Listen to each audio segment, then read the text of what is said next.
Calaroga Shark Media. From Washington, D.C., where you should check your outbox, this is Ballot. I don't even have a joke for this one. Let's hit this. I'm Patrick Gutfield, and House Democrats just unleashed a treasure trove of Jeffrey Epstein emails that read like a thriller screenplay written by a cynical comedy writer. Let's break down the absolute bonkers details. Epstein's emails are basically a how-to guide for political scandal. In one message, he flat out states that Donald Trump knew about the girls.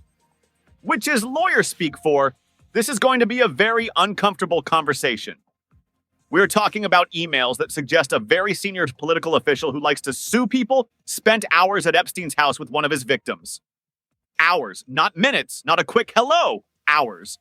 And I am definitely not talking about Trump here. Definitely not. The White House response, pure political gymnastics. Press Secretary Caroline Leavitt basically said Trump kicked Epstein out of his club for being a creep, which is like getting kicked out of a piracy convention for stealing too much. But here's where it gets really wild. These emails aren't just old news. They're from critical periods, after Epstein's 2008 plea deal during Trump's rise to political stardom. One email to Michael Wolff is particularly juicy, where Epstein claims Trump asked Ghislaine Maxwell to stop something. Stop what? Well, that's the million-dollar question. Republicans are frantically trying to discredit the narrative, releasing unredacted emails that identify Virginia Giuffre. Her own previous statements are now being weaponized. She said she never saw Trump participating in abuse. But not seeing something isn't exactly a ringing endorsement of innocence. The timeline is a political minefield. Trump and Epstein were buddies in the 90s and early 2000s. They split time between New York and Palm Beach. They knew each other well enough that Epstein was strategizing about how Trump might answer media questions about their relationship. And let's talk about the context. This is happening while the government is shut down, while a new representative is being seated, while investigations are ongoing. It's like a political soap opera where every character is more morally questionable than the last. What's most fascinating? How these emails raise more questions than answers. How close were Trump and Epstein? What exactly did Trump know? Why are these emails being released now? Trump's response to these potentially explosive Epstein emails, classic Trump playbook? It's a hoax, and by the way, let's talk about the government shutdown. Trump's basically saying, hey, look over there. Except there is the government shutdown, and everyone's still looking at these emails that suggest he might have known more about Jeffrey Epstein than he's letting on.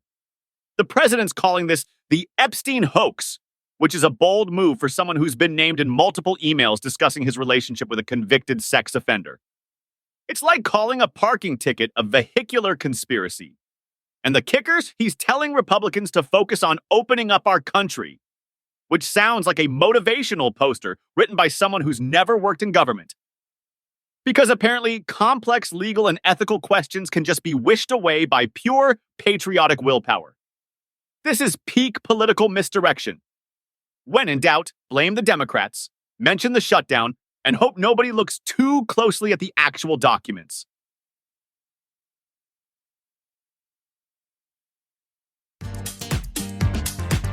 Andrew Cuomo just turned his election night party into a scene that would make a Hollywood publicist cringe. Picture this. Moments after getting absolutely demolished in the mayoral race, he's photographed full-on making out with his lawyer, Rita Glavin. And not just a friendly congratulatory peck, we're talking full-on head-grabbing, cheek-kissing action. This is the same lawyer who defended him against sexual harassment claims. The same lawyer who was paid $5,680,000 of taxpayer money to basically argue that Cuomo's hands were more innocent than a toddler in a cookie jar. Let's recap the greatest hits of Cuomo's legal defense. He fought 13 different women's accusations, spent $20 million in taxpayer funds, and even tried to access one accuser's gynecological records. And now, he's celebrating his mayoral election defeat by making out with his lawyer in front of photographers. It's like a political rom-com written by someone who definitely failed screenwriting class. Only in New York, folks. Only in New York. President Trump announced on social media Sunday that he's planning to give every American a $2,000 tariff dividend. excluding high-income people, he helpfully added in parentheses, as if that clears everything up. People that are against tariffs are fools, Trump wrote, deploying his signature use of random capitalization. We are now the richest, most respected country in the world with almost no inflation and a record stock market price. 401ks are highest ever. A dividend of at least $2,000 a person, not including high-income people, will be paid to everyone. The message didn't specify who would qualify, how it would work, or when this might happen, just that it's happening. Definitely. $2,000. From tariffs. Any day now. $2,000 might not be enough to distract everyone from the Epstein files. Maybe I'm wrong, but I do think we're about to find out. Portions of today's show were made with the help of AI.